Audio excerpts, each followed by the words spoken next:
अस्सलाम वालेकुम, आप देख रहे हैं सिटी 11 न्यूज पाकिस्तान HD। जी अब रुख करते हैं फैसलाबाद का। फैसलाबाद क्रीस एंड ग्राउंड में होने वाले वर्कर्स कन्वर्सेशन के सिलसिले में तहसील चक जुमरा से सैकड़ों की तादाद में कारकुन का काफिला क्रीस एंड ग्राउंड में पहुंचा। मजीद जानते हैं फैसलाबाद से ब्यूरो चीफ राना उसामा हमारे साथ लाइन पर मौजूद है। जी राना उसामा, मजीद तफसीलात से आगाह कीजिएगा। जी बिल्कुल, फैसलाबाद क्रीस एंड ग्राउंड में होने वाले वर्कर कन्वेंशन के सिलसिला में तहसील चक जुमरा से सैकड़ों की तादाद में कारकुनों का काफिला क्रीस एंड ग्राउंड में पहुंचा।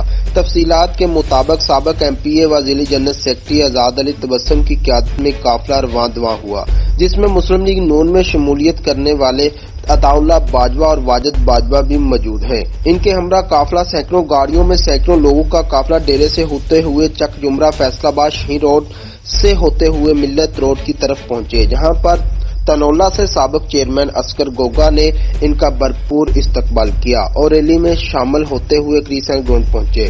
बताया जाता है कि जिली क़यादत की तरफ से 500 बंदे का टारगेट दिया गया था, जबकि आजाद अली तबस्सुम की क़यादत में 1500 का काफिला क्रीस एंड ग्राउंड में शिरकत करके नंबर 1 पर रहा। सबसे ज्यादा भारी तादाद में कारकुनों को इकट्ठा करके काफिले की शक्ल में आजाद अली तबस्सुम जिला फैसलाबाद में हमेशा की तरह एक बार फिर नंबर 1 पर रहे और भरपूर तरीके से शिरकत की। जी तफसीलात से आगाह करने का शुक्रिया। मजीद खबरों के लिए देखते रहिए सिटी 11 न्यूज पाकिस्तान HD।